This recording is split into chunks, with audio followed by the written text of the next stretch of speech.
ദൈവവചനവുമായി നിങ്ങളുടെ മുൻപിൽ നിൽപ്പാൻ ദൈവത്തിനെ യോഗ്യനാക്കിയതിനായി ഞാൻ ദൈവത്തെ സ്തുതിക്കുന്നു. അതുപോലെ തന്നെ ഇവിടെ ആയിരിക്കുന്ന എല്ലാവർക്കും, അതുപോലെ തന്നെ എന്നെ കേൾക്കുന്ന എല്ലാവർക്കും ദൈവനാമത്തിൽ നന്ദി അറിയിക്കുന്നു. നമ്മൾ കടന്നു വന്ന സമയം മുതൽ ഈ സമയം വരെ ദൈവത്തിൻ്റെ സാന്നിധ്യം നമുക്ക് തിരിച്ചറിയുവാനിടയാക്കിക്കൊണ്ടിരിക്കുന്നല്ലോ. അതിനായി ഞാൻ ദൈവത്തെ സ്തുതിക്കുന്നു. മുഖവരെയായി കൂടുതലായിട്ടൊന്നും പറയുവാനായിട്ട് ഞാൻ ആഗ്രഹിക്കുന്നില്ല. കഴിഞ്ഞ ചില ദിവസങ്ങളിലായിട്ട് നമുക്ക് ഉപവസിപ്പാനും പ്രാർത്ഥിപ്പാനും ഒക്കെ കർത്താവ് കൃപ തന്നല്ലോ. ദൈവവചനം ദൈവം നമ്മളെ ഗ്രഹിപ്പിക്കുന്നല്ലോ. അതിനായി ഞാൻ ദൈവത്തെ സ്തുതിക്കുന്നു. നടുന്നവനും നനയ്ക്കുന്നവനും ഏതുമില്ല, വളരുമാറാക്കുന്ന നമ്മുടെ ദൈവം. ആര് പറയുന്നു, എങ്ങനെ പറയുന്നു, അതൊന്നുമില്ല. ദൈവവചനമാണ്. എനിക്കില്ലോ ദൈവവചനമാണ്. ദൈവവചനത്തിന് ജീവനുണ്ട്. എനിക്കില്ലോ ഞാൻ ഇവിടെ ഇരുന്ന് കഴിഞ്ഞപ്പോഴത്തേക്ക് പെട്ടെന്ന് എൻ്റെ മനസ്സിലേക്ക് ഒരു ഓർമ്മ കൂടെ, മീൻസ് ഓർമ്മയല്ല, ഇന്ന് രാവിലെ വായിച്ചതിനോടനുബന്ധിച്ച് അല്ലെങ്കിൽ ഒരു വാക്യം വായിക്കാം. അതിന് മുമ്പായിട്ട് തന്നെ 1 ശമൂവേൽ അതിൻ്റെ 16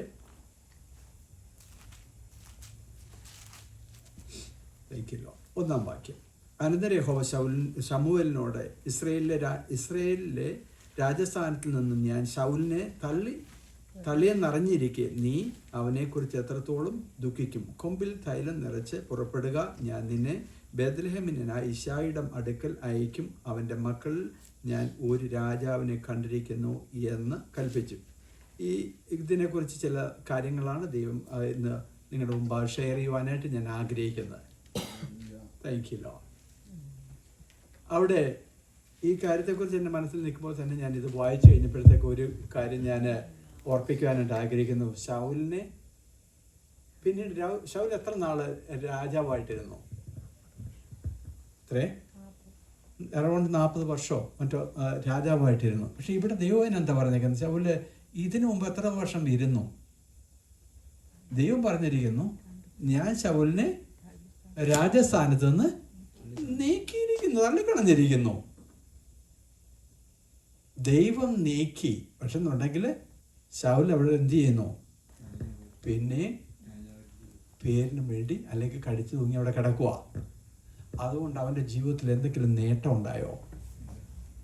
ഒരു നേട്ടവും ഉണ്ടായില്ല. അവൻ്റെ ജീവിതത്തിൽ പരാജയം മാത്രം, അവൻ്റെ ജീവിതത്തിൽ ദുഃഖം മാത്രം. അതിനുശേഷം പിന്നീട് എന്താ സംഭവിക്കുന്നത്? അതായത് നമ്മളെല്ലാവരും, അല്ലെങ്കിൽ ഈ ശൗൽ രാജാവിന് ഒരു മകനുണ്ടായിരുന്നു. ആരെ? ജോനാഥാൻ. ഈ അപ്പൻ്റെ ആ കടമ്പിടുത്തം മൂലം ആ മകനെ പോലും ശൗലിന് നഷ്ടമായിട്ട് തീർന്നു. ശൗലിനെ സംബന്ധിച്ച് ഒരു കാര്യം നമുക്ക് അവിടെ വ്യക്തമായിട്ട് മനസ്സിലാക്കാം. ശൗൽ എന്ത് ചെയ്തു? ദൈവസന്നിധിയിൽ അനുതപിക്കുന്നില്ല. അവൻ്റെ ഭാഗത്ത്, അല്ലെങ്കിൽ അവൻ ആഭിചാരി, നമ്മൾ ചരിത്രമൊക്കെ അറിയാവുന്നുള്ളതുകൊണ്ട് ഞാൻ ആ ഭാഗത്തേക്ക് പോകുന്നില്ല. അവൻ ആഭിചാരിൻ്റെ അടുത്തേക്ക് പോയപ്പം മുതലേ അവൻ്റെ മേൽ എന്ത് സംഭവിക്കുന്നു? ഒരു ദുരാത്മാവ് വ്യാപിക്കുന്നു. പക്ഷെ ദുരാത്മാവ് വ്യാപിക്കുന്നതിനെ ആരെ അയച്ചാണ് ദൈവം അവിടെ, അല്ലെങ്കിൽ ശൗലിന് വിടുതൽ കിട്ടുന്നത് എങ്ങനെയാ? ദാവീദിനെ അയച്ച് ശൗലിന് വിടുതൽ കിട്ടും. പക്ഷെ പൂർണ്ണ വിടുതൽ കിട്ടുന്നുണ്ടോ? നമ്മൾ മനസ്സിലാക്കേണ്ട കാര്യമാകട്ടോ. ആരാണ് ദാവീദ്? ദാവീദ് ദൈവത്തിന്റെ അഭിഷക്തനാ. പക്ഷെ എങ്കിൽ ഇവിടെ ആർക്ക് വിടുതൽ കിട്ടുന്നില്ല? ശൗലിന് പൂർണ്ണമായ ഒരു വിടുതൽ കിട്ടുന്നില്ല. ആരുടെ കുഴപ്പാ? ദാവീദിന്റെ കുഴപ്പാണോ? ദൈവത്തിന്റെ കുഴപ്പാണോ? ക്രമീകരിക്കേണ്ടതിനെ ക്രമീകരിക്കാതെ പൂർണ്ണമായ ഒരു വിടുതല് നിന്റെ ജീവിതത്തിൽ കിട്ടത്തില്ല. ജീവിതത്തിൽ ക്രമീകരണം പലപ്പോഴും ഇത് നമ്മുടെ സമൂഹത്തിൽ ഒരു ബന്ധപ്പെട്ട് കിടക്കുന്ന ഒരു വിഷയം പെട്ടെന്ന് എൻ്റെ മനസ്സിലേക്ക് ഇവിടെ ഇരുന്നപ്പോൾ ഒരു 5 മിനിറ്റ് മുമ്പ് എൻ്റെ മനസ്സിലേക്ക് വന്നതുകൊണ്ട് ഞാൻ അതങ്ങ് പറയുക. ആര് പ്രാർത്ഥിച്ചാലും, എത്ര പ്രാർത്ഥിച്ചാലും, ഇന്നലെ നമ്മൾ അതിനെക്കുറിച്ചൊക്കെ ദൈവത്തിൻ്റെ ആത്മാവ് നമുക്ക് മനസ്സിലാക്കി തന്നു. ജീവിതത്തിൽ ക്രമീകരിക്കേണ്ടതിൻ്റെ വിഷയത്തിനെ ക്രമീകരിക്കാതെ നമ്മുടെ ജീവിതത്തിൽ ഒരു വിടുതൽ ഉണ്ടാകത്തില്ല. വിടുതൽ വേണോ? ദൈവസന്നിധിയിൽ നമ്മൾ അനുതപിക്കണം. അല്ലാതെ ഇന്നലെ നമ്മൾ പറഞ്ഞതുപോലെ പെട്ടകം കൊണ്ടുവന്നിട്ടൊന്നും ഒരു കാര്യമില്ല, വലിയ ആരാധനയൊന്നും നടത്തിയിട്ട് കാര്യമില്ല. അവിടെ ഇസ്രായേൽ മക്കൾ അങ്ങനെയാ ചെയ്യുന്നത്. പെട്ടകം കൊണ്ടിരുന്ന് വലിയ ആരാധനയൊക്കെ നടത്തുന്നു. വിടുതലുണ്ടായോ? നോ. അതിനുശേഷം പിന്നെ ശമൂവേൽ പ്രവാചകനെ വന്ന് ശമൂവേൽ പ്രവാചകൻ ദൈവത്തിൽ നിന്നതായ ആലോചന കൊടുത്തു. എന്ത് പറഞ്ഞു? നിങ്ങൾക്ക് വിടുതൽ വേണമെന്നുണ്ടെങ്കിൽ ഒന്ന് ശുദ്ധീകരണം. അത് നടക്കണം. പിന്നെ പാപങ്ങളെ ഏറ്റുപറയണം, കുറവുകളെ ഏറ്റുപറയണം, അന്യ ദൈവങ്ങളെ നീക്കിക്കളയണം. ഡബിൾ മൈൻഡ് ആകരുതെന്ന്, പൂർണ്ണമായിട്ട് നീ വിശ്വസിക്കണമെന്ന്. ദൈവം അല്ലെ നമ്മൾ മലയാളത്തിൽ പറയുന്ന പോലെ ദൈവം ഞാനും പാതി ദൈവം പാതി. No, it won't work. ഒരിക്കലും വർക്ക് ചെയ്യത്തില്ല. ദൈവത്തിന്റെ പ്രവൃത്തി അല്ലെങ്കിൽ പെട്ടകത്തിന്റെ ശക്തി നമ്മൾ വെളിപ്പെടണോ, പൂർണ്ണമായിട്ട് നമ്മൾ ദൈവത്തിൽ സമർപ്പിക്കണം. ആ ദാവീദിനെ കുറിച്ചുള്ള ചില കാര്യങ്ങളാണ് ഞാൻ ഇന്ന് ഷെയർ ചെയ്യാനായിട്ട് ആഗ്രഹിക്കുന്നത്. അപ്പം നമുക്കറിയാം, കഴിഞ്ഞ ആഴ്ചയിൽ എൻ്റെ മനസ്സിലേക്ക് ഒരു തോട്ട്, റാണ്ടമായിട്ടൊരു തോട്ട് എൻ്റെ മനസ്സിലേക്ക് വരുക. ആരാണ് ദാവീദിൻ്റെ അമ്മ? അല്ല, ഒന്നത്. രണ്ട്, ദാവീദിനെ എന്തുകൊണ്ട് ദൈവം ഇത്രമാത്രം തിരഞ്ഞെടുക്കുവാനായിട്ട് ഇടയായി? ദാവീദിന്റെ അപ്പനായിരുന്ന ഇശായിക്ക് മറ്റെത്ര ആമക്കളുണ്ടായിരുന്നു? 7 ആമക്കളൂടെ ഉണ്ടായിരുന്നു. അവരെയെല്ലാം മാറ്റി നിർത്തിയിട്ട് ഈ ദാവീദിനെ മാത്രം തിരഞ്ഞെടുക്കാനായിട്ട് എങ്ങനെ സാധിച്ചു? എന്തുകൊണ്ട് ദൈവം തിരഞ്ഞെടുത്തു? അപ്പൊ ഈ ദാവീദിനെ ദൈവം തിരഞ്ഞെടുക്കുമ്പോഴത്തെ ദാവീദ് ആരാ? ഒരു ബാലനാണെന്നേ. ഈ ബാലനെ ദൈവം തിരഞ്ഞെടുക്കാനായിട്ട് എന്തെത്ര യോഗ്യത? അല്ലെങ്കിൽ ഇശായിയുടെ മേന്മ ഒരു മഹാത്മ്യാണെന്നുണ്ടെങ്കിൽ ഇശായിക്ക് വേറെ മറ്റു മക്കളൊക്കെ ഉണ്ടെന്നേ. അതായത് ശമൂവേല് ഇശായിയുടെ മക്കളെ രാജാവാക്കി എടുക്കാൻ വേണ്ടി വരുമ്പോഴുന്ന സമയത്ത് ഇശായി ആദ്യമേ ആരെ കാണിച്ചു കൊടുക്കുന്നേ? മൂത്ത മകനെ കാണിച്ചു കൊടുക്കുക. ഇതാ എങ്ങനെയാ പറയുന്നേ? നീ ആഗ്രഹിക്കുന്ന വ്യക്തി, അല്ലെ ദൈവം തിരഞ്ഞെടുത്തിരിക്കുന്ന വ്യക്തി എന്നൊക്കെ പറഞ്ഞ് ഇശായി മൂത്ത മകനെ ഇൻട്രൊഡ്യൂസ് ചെയ്യുക. പക്ഷെ എന്നുണ്ടെങ്കിൽ ശമൂവേലിന് അവിടെ ഒന്നും ചെയ്യാൻ സാധിക്കുന്നില്ല. മാറ്റി നിർത്തുന്നു. മാറ്റി നിർത്തിയതിന് ശേഷം എന്തുകൊണ്ട് ദാവീദിനെ, അല്ലെങ്കിൽ ബാലനായിരുന്ന ദാവീദിനെ ദൈവം തിരഞ്ഞെടുത്തു? നമ്മൾ നോക്കുമ്പോൾ, നമ്മൾ വായിക്കുമ്പോൾ നമ്മൾ സാധാരണ കേട്ടിരിക്കുന്ന അനുസരിച്ച് എന്തുകൊണ്ട് ദാവീദ് ദൈവസന്നിധിയിൽ കുറച്ച് നല്ല കാര്യങ്ങളൊക്കെ അവിടെ പറയുന്നു. അതിൻ്റെ എനിക്ക് ഒന്ന് 16 അധ്യായത്തിൻ്റെ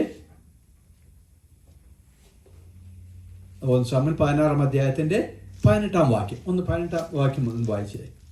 ബേത്ലഹേമിനായ യിശ്ശായിയുടെ ഒരു മകനെ ഞാൻ കണ്ടിട്ടുണ്ട്.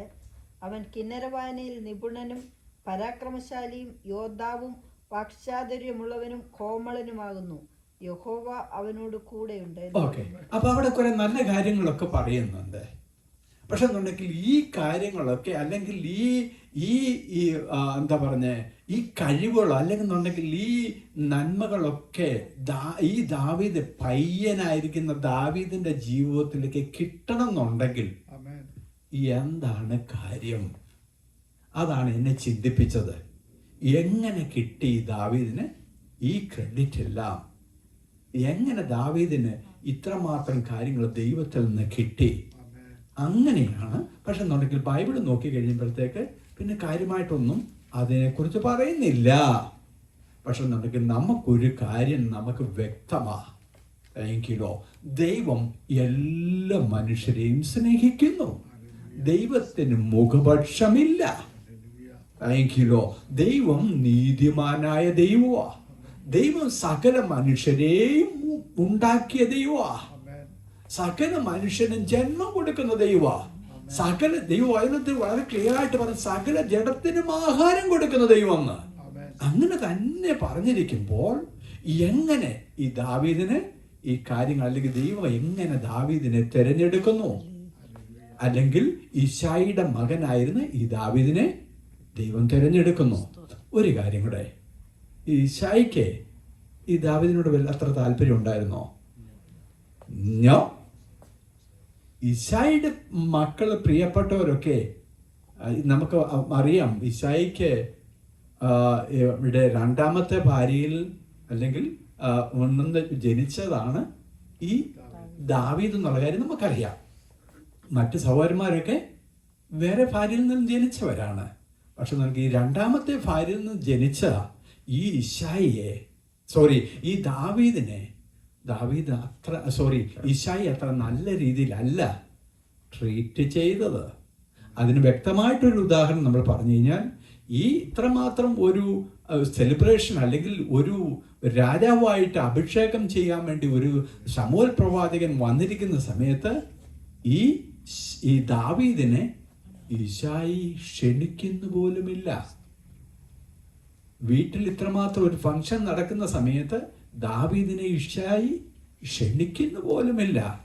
അവനെ അത്ര കാര്യമാക്കുന്നില്ല. അവൻ ആട്ടിടയൻ. അവൻ ആടിനെ മേയിച്ചാൻ വിട്ടിരിക്കുക. ആരെയാ ആടിനെ മേയ്ക്കാൻ വിട്ടിരിക്കുന്നത്? ഈ ബാലനെ എവിടെയാ വിട്ടേക്കുന്നേ?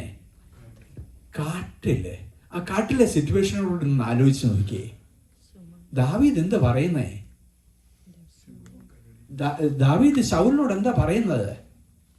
ഗോലിയാത്തിനെ നേരിടാൻ പോയ സമയത്ത് ദാവീദ് ശൗലിനോട് എന്താ പറയുന്നേ? ഞാൻ എന്റെ നേരെ വന്ന കരടിയെയും സിംഹത്തെയും ഞാൻ വലിച്ചു കീറി. അപ്പം ദാവീദ് ആയിരിക്കുന്നത് എവിടെയായിരിക്കുന്നത്?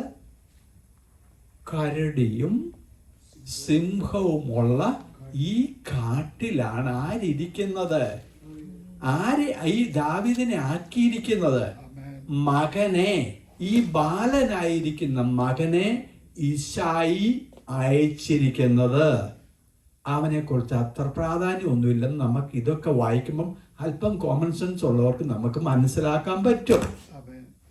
കാര്യം സിംഹങ്ങളുടെ ഇടയിലേക്ക് അല്ലെന്നുണ്ടെങ്കിൽ കരടിയുള്ളതായ സ്ഥലത്തേക്ക് ഈ ബാലനായിരുന്ന മകനെ പറഞ്ഞു വിട്ടു. പക്ഷെ എന്നുണ്ടെങ്കിൽ അടുത്തതാണ് ചരിത്രം. ആരാണ് ഈ ദാവീദിന്റെ അമ്മ? Thank you. ഈ ദാവീദിന്റെ അമ്മയുടെ പേര് ബൈബിളിലില്ല. ബൈബിളില്ലെങ്കിൽ നമുക്ക് ഗൂഗിളിൽ സെർച്ച് ചെയ്ത് കഴിയുമ്പോഴത്തേക്ക് നമുക്ക് അതിനകത്ത് വായിക്കുന്ന പേരെന്ന് പറഞ്ഞു കഴിഞ്ഞാൽ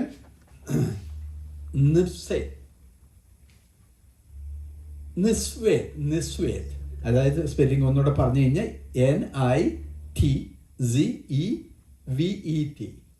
NITZEVET. നിസ്വത്ത് എന്ന് പറഞ്ഞ ഈ സ്ത്രീ ആരായിരുന്നു? ഈ നിസ്വത്ത് എന്ന് പറഞ്ഞ ഈ സ്ത്രീ ആയിരുന്നു ഈ ദാവീദിന്റെ അമ്മ. അവൾ ഏത് കുലത്തിൽപ്പെട്ടവളായിരുന്നു? അവള് ഒരു മോവാബ്യ സ്ത്രീ ആയിരുന്നു. ഈ മോവാബ്യ സ്ത്രീ എവിടെ?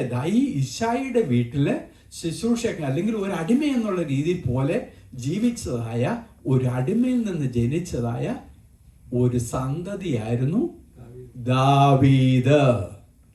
Thank you Lord.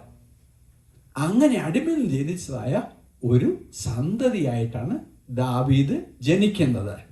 എന്നാൽ ഒരു കാര്യം, എങ്ങനെ ഈ ക്രെഡിറ്റ് ഒക്കെ, എങ്ങനെ ഈ പ്രൊമോഷൻസ് ഒക്കെ ദാവീദിന് ലഭിക്കുന്നു? പക്ഷെ എന്നുണ്ടെങ്കിൽ ഈ നിസ്വത്ത് എന്ന് പറഞ്ഞ സ്ത്രീ അവൾ മോവാബ്യ സ്ത്രീ ആയിരുന്നിട്ടും ദൈവത്തിന്റെ ആത്മാവ് എനിക്ക് മനസ്സിലാക്കി തന്ന കാര്യം, ആരായിരിക്കുന്നോ എന്നൊന്നും ദൈവത്തിന്റെ പ്രശ്നമല്ല. അവൾ അറിഞ്ഞ ഒരു സത്യം, താങ്ക് യു ലോർഡ്, അവൾ മുറുകെ പിടിച്ചു. അവിടെ മകൻ എവിടെയായിരിക്കുന്നത്? കാട്ടിൽ. അവിടെ ഭർത്താവ് അയച്ചിരിക്കുക. സിംഹങ്ങളുടെയും അല്ല കരടിയുടെയും ഒക്കെ ഇടയ്ക്ക് അവളുടെ മകനായിരിക്കുക. ആ അമ്മയുടെ മനസ്സൊന്ന് ആലോചിച്ച് നോക്കിയേ. Thank you Lord. അമ്മ സ്വസ്ഥമായിട്ട് ഉറങ്ങാൻ പറ്റുമോ ആ സ്ത്രീക്ക്? ഈ നിസ്വത്തിന് സ്വസ്ഥമായിട്ട് ഉറങ്ങാൻ പറ്റുമോ? അവൾ രാപ്പകലില്ലാതെ ദൈവസന്നിധിയിൽ ഇരിക്കുക. അവളുടെ കണ്ണുനീര് അല്ലെങ്കിൽ അവളുടെ പ്രാർത്ഥന, ജീവനുള്ള ദൈവം, അവളെ സൃഷ്ടിച്ച ദൈവം, ആ ദൈവം കേൾക്കുക, ആ ദൈവം കാണുക. ഇത് ദാവീദിന്റെ ഗുണമൊന്നും അല്ല. അടിമയായിട്ടും അല്ലെങ്കിൽ മോവാബ്യ സ്ത്രീയായിട്ടും അവളുടെ പ്രാർത്ഥന കേൾക്കുന്ന ഒരു ദൈവം. Thank you, Lord. അതുകൊണ്ട് ദൈവം അവളുടെ പ്രാർത്ഥന കേട്ട് അവന്റെ മകനെ സൂക്ഷിക്കുന്ന ദൈവം. അവന്റെ മകന് വേണ്ടി ദൈവം ചിലതിനെയൊക്കെ മാറ്റി നിർത്തിയിട്ട് അവരുടെ മകനെ തിരഞ്ഞെടുക്കുന്ന ദൈവം. സാഹചര്യങ്ങളിൽ എന്തു ആയിക്കോട്ടെന്നേ. Thank you Lord. അവൾക്കറിയാം, നമുക്ക് വ്യക്തമായിട്ട് മനസ്സിലാക്കി ഈ കാര്യങ്ങളൊക്കെ. ദൈവത്തെ ഞാൻ ഒന്നുകൂടെ പറയട്ടെ, ഞാൻ ഇങ്ങനെയൊന്നും കേട്ടിട്ടില്ല, ഒരു വ്യക്തിയിൽ നിന്ന് പോലും ഞാൻ കേട്ടിട്ടില്ല. Thank you Lord. ദൈവത്തിന്റെ ആത്മാവ് എനിക്ക് വ്യക്തമായിട്ട് മനസ്സിലാക്കി തന്ന കാര്യം ഞാൻ നിങ്ങളോട് പറയുവാണ്. Thank you Lord. അതുകൊണ്ട് ദൈവത്തെ വിളിച്ചപേക്ഷിക്കുന്ന ഏത് വ്യക്തിക്ക് വേണ്ടിയും, അത് ജാതിയെന്നോ മതമെന്നോ ഒന്നുമില്ല, സത്യമായി തന്നെ വിളിച്ചപേക്ഷിക്കുന്ന ഏവർക്കും സമീപസ്ഥനായി കൂടിയിരിക്കുന്ന ദൈവം. Thank you Lord. അതാണ് ദാവീദിന് കിട്ടിയതായ ഗിഫ്റ്റുകളെല്ലാം. അങ്ങനെ ആ സ്ത്രീയുടെ പ്രാർത്ഥന, താങ്ക് യു ലോർഡ്, ഇശായിയുടെ പ്രാർത്ഥനയാണോ? നോ. ഹല്ലേലൂയ. അവൾ അറിഞ്ഞ ദൈവം, നിസ്വത്ത് എന്ന് പറഞ്ഞ ആ സ്ത്രീയെ, അല്ലെങ്കിൽ ഈ പുറജാതിക്കാരിയായിരുന്നു, അല്ലെന്നുണ്ടെങ്കിൽ ഏത് ജാതിക്കാരിയായിരുന്നു? മോവാബ്യ സ്ത്രീയായിരുന്ന ആ നിസ്വത്തിന്റെ പ്രാർത്ഥന. ഞാൻ ഒന്നുകൂടി എടുത്ത് പറയട്ടെ, എങ്ങനെ അവൾക്ക് ഉറങ്ങാൻ പറ്റും? ഹല്ലേലൂയ. അവളുടെ പ്രാർത്ഥന ദൈവം കേട്ടില്ലേ? അവളുടെ പ്രാർത്ഥന ജസ്റ്റ് അവനെ സൂക്ഷിക്കണേ എന്നുള്ളൊരു പ്രാർത്ഥനയായിരുന്നോ? ഒരുപക്ഷെ അതായിരുന്നു ആയിരിക്കാം അവളുടെ പ്രാർത്ഥന. പക്ഷെ എന്നുണ്ടെങ്കിൽ എന്നെ മാനിക്കുന്നവനെ ഞാൻ മാനിക്കുന്ന ദൈവത്തിന്റെ വചനമാ. അവളുടെ കൂട്ടുകാരിൽ പരമായിട്ട്, അവളുടെ കുടുംബത്തിൽ ഏറ്റവും ശ്രേഷ്ഠമായിട്ട്, അല്ലെങ്കിൽ ഇശായിയുടെ മക്കളിൽ ഏറ്റവും ശ്രേഷ്ഠനായിട്ട് ദാവീദിനെ തിരഞ്ഞെടുക്കുന്ന ഒരു ദൈവത്തെയാ നമ്മൾ ആരാധിക്കുന്നേ. അതുകൊണ്ട് നമ്മൾ പ്രാർത്ഥിക്കുന്ന പ്രാർത്ഥന, എന്നെ കേൾക്കുന്ന സഹോദരി സഹോദരന്മാർ ഒരു കാര്യം മനസ്സിലാക്കുക. ഈ കാര്യങ്ങളൊക്കെ എന്തുകൊണ്ടാണ് ദൈവത്തിന്റെ ആത്മാവ് നമുക്ക് മനസ്സിലാക്കി തരുന്നത്? നിങ്ങൾ കഴിക്കുന്ന വിശ്വസയോടുകൂടെ ദൈവസന്നിധിയിൽ പ്രാർത്ഥിക്കുന്ന നീ ആരാണെന്നോ ഒന്നും ദൈവത്തിന് പ്രശ്നമല്ല. ദൈവസന്നിധിയിൽ നീ കഴിക്കുന്ന പ്രാർത്ഥനയൊന്നും തൽക്കാലം ഒരുപക്ഷം നീ ഒന്നും ഉത്തരവൊന്നും കാണുന്നില്ല. Thank you. എന്താ അവിടെ സംഭവിക്കുന്നത്? Thank you. പ്രാർത്ഥന ഉണ്ടെങ്കിലും സിംഹവും കരടിയും ഒക്കെ വരുവാനേ, അല്ലെങ്കിൽ വല്ലപ്പോഴും ഒക്കെ വീട്ടിലേക്ക് വരുന്ന ഈ ദാവീദ് അമ്മയോട് പറയാനുള്ളത് എന്താ? ഇന്നലെ എൻ്റെ നേരെ ഒരു സിംഹം വന്നു, അല്ലെങ്കിൽ ഇന്നലെ 2 ദിവസം മുമ്പ് എൻ്റെ നേരെ ഒരു കരടി വന്നു. ഈ കാര്യങ്ങളൊക്കെ മാതാവിനോട് പറയുമ്പോഴത്തേക്ക് അവളുടെ ചങ്ക് പൊട്ടുവാ, അവൾ വേദനിക്കുക. അതിൻ്റെ നടുവിലാണല്ലോ എൻ്റെ മകൻ കിടക്കുന്നത്. ഇല്ല, അതെല്ലാം നിനക്ക് നന്മയ്ക്കായിട്ട് ചെയ്യുന്ന ദൈവം. Thank you Lord. എന്തുകൊണ്ട്? ദൈവം അത് സിംഹത്തെയും കരടിയൊക്കെ ഈ ദാവീദിന്റെ ജീവിതത്തിലേക്ക് അയച്ചിട്ട്, ദാവീദിന് ഭയമില്ലേ? തീർച്ചയായിട്ടും മാനുഷികമായ രീതിയിൽ ഭയമൊക്കെ ഉണ്ടാകും. നമുക്കറിയാം, ഒരു സിംഹത്തിന്റെ ഒക്കെ വെയിറ്റും അല്ലെങ്കിൽ ഒരു കരടിയുടെ ഒക്കെ വെയിറ്റും അല്ലെങ്കിൽ ഈ ബാലനായിരിക്കുന്നവന്റെ ആരോഗ്യമൊക്കെ നമുക്ക് ചിന്തിക്കാവുന്നതേ ഉള്ളൂ. Thank you Lord. എന്നാൽ അതിനപ്പുറത്തായിട്ട് ദൈവത്തിൻ്റെതായ ശക്തി അവനിൽ വ്യാപരിച്ചിട്ട് ദൈവം അവനെ പ്രത്യേകമായ ഒരു അളവിലേക്ക് ഉയർത്തുവാൻ വേണ്ടി ദൈവം അവനെ തിരഞ്ഞെടുത്തു. അതുകൊണ്ട് ഗോലിയാത്തിന്റെ മുമ്പിൽ നിൽക്കുവാനായിട്ട് നിൽക്കുമ്പോൾ ശൗലിനോട് പറയുന്ന കാര്യം എന്താ? ഞാൻ സിംഹത്തിനെയും കരടിയൊക്കെ വലിച്ചു കീറിയിട്ടുണ്ട്. ആ ദൈവം ഇവിടെ എന്താണ് ഈ ഗോലിയാത്ത് എന്താ പറയുന്നത്? ഈ ഗോലിയാത്ത് പറയുന്ന ആണ്ട് ഞങ്ങളുടെ ദേവന്മാരുടെ നാമത്തിൽ. അവിടെ ഒരു വാക്യം കൂടെ വേണമെന്നുണ്ടെങ്കിൽ വായിക്കാം. Thank you Lord. ഗോലിയാത്തിനെ വെല്ലുവിളിക്കുന്ന സമയത്ത് ഗോലിയാത്ത് എന്താ പറയുന്നത്? Thank you Lord. ഹല്ലേലൂയ. എന്നെ വാക്യം മറന്നു. യെസ്, 17:43. Thank you Lord. 1 ശമൂവേൽ 17:43. ഫെലിസ്ത്യൻ ദാവീദിനോട്, നീ വടിയുമായി എന്റെ നേരെ വരുവാൻ ഞാൻ നായോ എന്ന് ചോദിച്ചു. തന്റെ ദേവന്മാരുടെ നാമം ചൊല്ലി ദാവീദിനെ ശപിച്ചു. ഫെലിസ്ത്യൻ പിന്നെയും ദാവീദിനോട്, ഇങ്ങോട്ട് വാ, ഞാൻ നിന്റെ മാംസം ആകാശത്തിലെ പക്ഷികൾക്കും കാട്ടിലെ മൃഗങ്ങൾക്കും ഇരയാക്കുന്നുണ്ട് എന്ന് പറഞ്ഞു. മതി മതി മതി. Thank you Lord. ഈ ഫെലിസ്ത്യൻ ഗോലിയാത്ത് ആരുടെ പേരിലാ ദാവീദിനെ വിളിക്കുന്നേ? തന്റെ ദേവന്മാരുടെ നാമം ചൊല്ലി വിളിക്കുവാണെന്നേ. ആരെ വിളിക്കുന്നത്? ദൈവത്തിന്റെ, ജീവനുള്ള ദൈവത്തിന്റെ അഭിഷക്തനായ ദാവീദിനെ ആരെ? ഈ ദേവന്മാരുടെ നാമം ചൊല്ലിക്കൊണ്ട് ശപിക്കുക. വല്ലതും ഭവിക്കുവോ? നമ്മൾ മനസ്സിലാക്കിക്കോണം കേട്ടോ. Thank you Lord. ഹല്ലേലൂയ. ദൈവവചനം നമ്മൾ മനസ്സിലാക്കിക്കോണം. ഏത് ശാപവാക്കും ആരുടെ ദേവനായിരുന്നാലും എന്തായിരുന്നാലും ഒരു ദൈവവചനം നേരെ ഭവിച്ചോ ഇവിടെ? ആമേൻ. ഹല്ലേലൂയ. ദാവീദ് എന്ത് ചെയ്തെന്നുള്ള കാര്യമൊക്കെ പിന്നെ നമുക്ക് വ്യക്തമായിട്ട് അവിടെ എഴുതിയിരിക്കുന്നു. ദാവീദ് തന്റെ എങ്ങനെയാ ചെല്ലുന്നത്?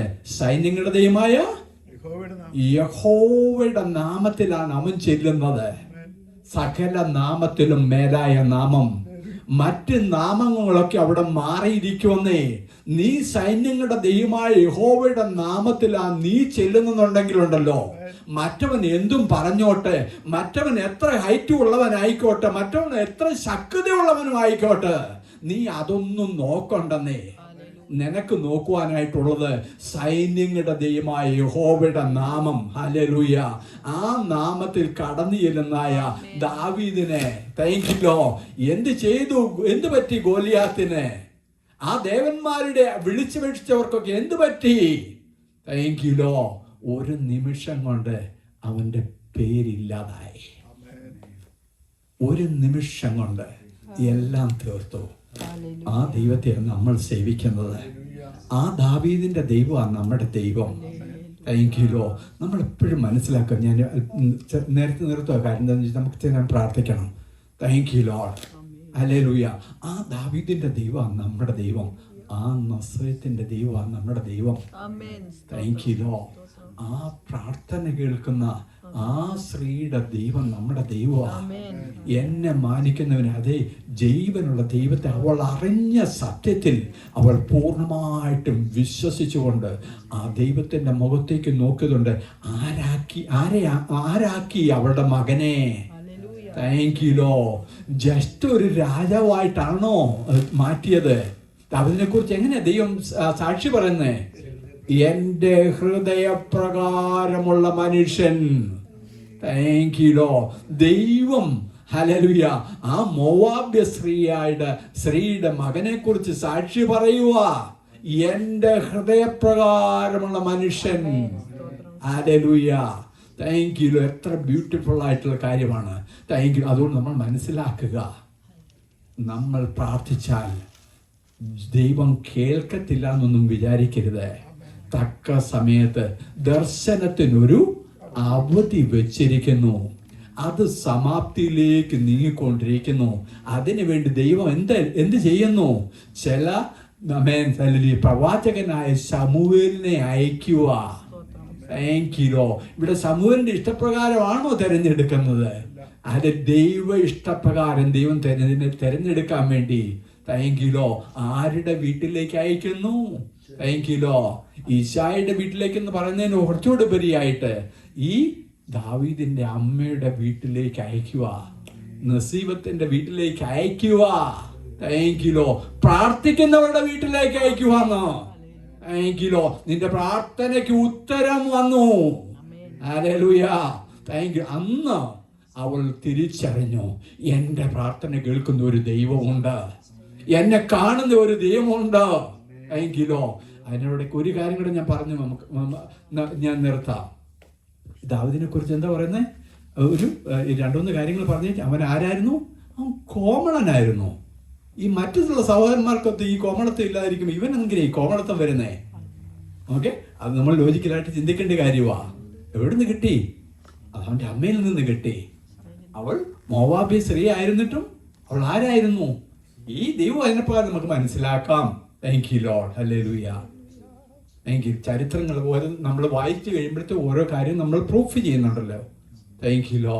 അങ്ങനെ മാനിച്ച ദൈവം, അങ്ങനെ ദാവീദിനെ മാനിച്ച ദൈവം, അങ്ങനെ ഈ നസീബത്തിനെ മാനിച്ച ദൈവം, അങ്ങനെ ഈ മോവാബി സ്ത്രീയെ മാനിച്ച ദൈവം, താങ്ക് യു ലോർഡ്. ആ ദൈവമാണ് നമ്മുടെ ദൈവം. അതുകൊണ്ട് നിർണയപ്രകാരം തന്നെ വിളിച്ചപേക്ഷിക്കുന്നവർക്ക് വേണ്ടി സകലതും, സിംഹം വരട്ടെ, കരടി വരട്ടെ, അതിൻ്റെ മധ്യത്തിൽ നിന്നെ കാണുന്ന ഒരു ദൈവമുണ്ട്. അതിൻ്റെ മധ്യത്തിൽ നിനക്ക് വേണ്ടി ശമൂവേൽ പ്രവാചകനെ അയക്കുന്ന ഒരു ദൈവമുണ്ട്. നിന്റെ വീട്ടിലേക്ക് അയച്ച് നിന്റെ മകനെ അഭിഷേകം ചെയ്യുന്ന ഒരു ദൈവം. Thank you Lord. മറ്റുള്ളവരുടെ മുമ്പിൽ, ഈശായുടെ മുമ്പിൽ, താങ്ക് യു ലോ, മരിച്ചു പോകട്ടെ അല്ലെങ്കിൽ കാട്ടുമൃഗം ചീന്തിക്കളയട്ടെ എന്ന് നിരൂപിച്ചതായ ഈശായുടെ മുമ്പിൽ, ഹല്ലേലൂയ, നിന്റെ മകനെ മാനിക്കുന്ന ഒരു ദൈവമുണ്ടെന്ന്, ശത്രുക്കു മുമ്പാകെ മേശയൊരുക്കുന്ന ദൈവം. Thank you Lord, hallelujah. അതുകൊണ്ട് പല രീതിയിലൊക്കെ പറഞ്ഞിരിക്കുന്നത്, ദൈവം പറഞ്ഞിരിക്കുന്നത് എങ്ങനെയാണ് പറഞ്ഞിരിക്കുന്നത്? പാപത്തിൽ എൻ്റെ അമ്മ എന്നെ ഗർഭം ധരിച്ചു. ദാവീദിന്റെ ചരിത്രമായത്, വെളിയിൽ നിന്നും എടുത്തിരിക്കുന്നതൊന്നും അല്ല. ഓക്കെ, പാപത്തിൽ എൻ്റെ അമ്മ എന്നെ ഗർഭം ധരിച്ചു, എങ്കിലും അന്തർഭാഗത്തിലെ സത്യമല്ലോ നീ ഇച്ഛിക്കുന്ന ദൈവമേ, നീ എന്നെ അറിയുന്നു. Thank you Lord, hallelujah. എന്നെ മാനിക്കുന്നവനെ ഞാൻ മാനിക്കും. Thank you. ഞാൻ ഇവിടെ നിർത്തട്ടെ.